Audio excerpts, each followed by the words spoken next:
Plus rien ne va entre le maire John Aglo de la commune Agouagnivé 6 et ses administrés, essentiellement les commerçants installés sur la nationale numéro 1 au niveau d'Adétikopé. Depuis quelques jours, le courant ne passe plus entre ceux-ci et l'administration locale. Une opération de déguerpissement fait monter la pression. Les femmes et hommes sur la nationale numéro 1 d'Adétikopé ont lancé un mouvement d'humeur ce mardi. Ils pointent du doigt un déguerpissement venant de la part du maire et Germain Meba sous la couverture de la mairie pour la mise en place des kiosques sur le littoral de la nationale numéro 1. Des pancartes à main ce mardi matin en mode de marche de protestation sur la nationale numéro 1. Les bonnes femmes dénoncent la corruption de la part du maire. Nos problèmes ont commencé au lendemain des élections locales, surtout avec l'installation de la mairie d'Adétikopé. Vous nous voyez ici, nous payons les taxes parfois assez cher, mais nous faisons l'effort d'honorer nos engagements. Le maire devrait penser à ça au lieu de vouloir nous chasser d'ici sans raison, à laisser entendre les responsables de ce mouvement, des commerçants installés au niveau d'Adétikopé.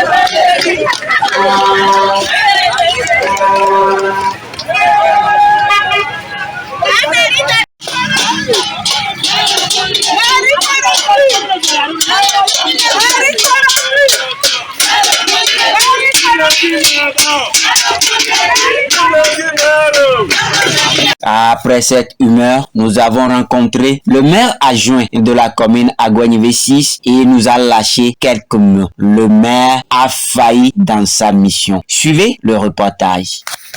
Merci beaucoup. Bien sûr que je comprends cette situation. Cette situation est à déplorer, indéniablement. Il n'est pas de bon ton que quelqu'un sous le couvert de la mairie se mette à renvoyer les bonnes dames qui nous ont élus, lesquelles nous sommes censés protéger, que nous les renvoyons vraiment violemment sans leur proposer une solution de remplacement, alors qu'elles ne vivent que de cette activité essentiellement. C'est regrettable. Maintenant, la situation étant née, moi, en tant que conseiller municipal, je ne vais pas me contenter seulement à dénoncer ou à condamner cet état de choses. Selon moi, le maire de la ville a failli à ses responsabilités vis-à-vis de ces femmes qui sont ses administrés. Dans mon rôle de conseiller, je vais m'atteler à proposer des approches de solutions pour remédier à cette situation à l'ensemble du conseil et au maire. En ce qui concerne l'installation des kiosques même, je vous rappelle que c'est une chose que j'ai toujours rejetée depuis le premier jour que cela nous est présenté en conseil à la mairie d'Adétikopé.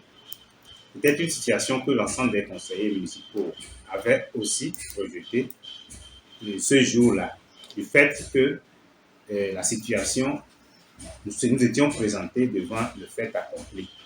Le projet étant présenté au maire et au secrétaire général de la mairie, qu'il avait planifié avec les promoteurs, on est venu le présenter en conseil. Aujourd'hui, après le passage à la mairie du responsable du projet, M. Memba Germain, certains conseillers ont quand même approuvé et d'autres l'ont désapprouvé. De mon côté, j'ai rejeté cette affaire pour plusieurs raisons. le fait d'abord de mettre à la rue nos bonnes dames qui vendent tout au long de la route pour leur survie, c'est leur activité principale. Ensuite, l'insécurité notoire que présente le positionnement des kiosques.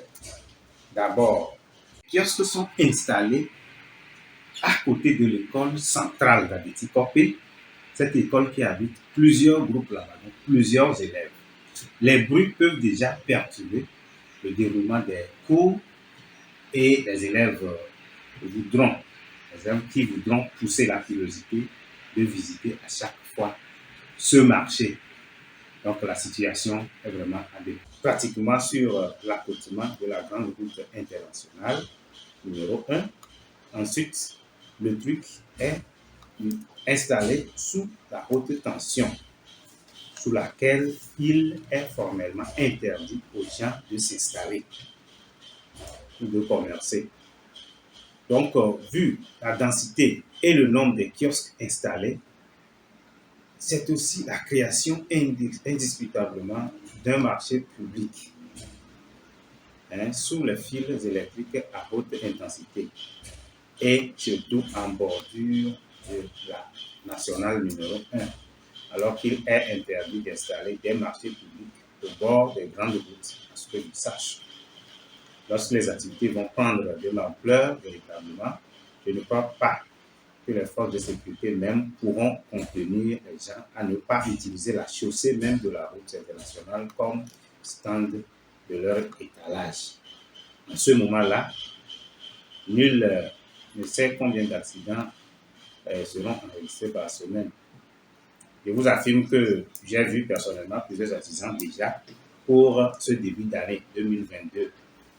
Du mois de janvier en mars 2022, il y a eu plusieurs accidents, dont 4 morts sur la route, sur le tronçon Carrefour Adopapé au Carrefour PIA. C'est la route internationale et les populations doivent s'éloigner de là. Donc c'est ce qui me pousse moi personnellement à désapprouver ce projet.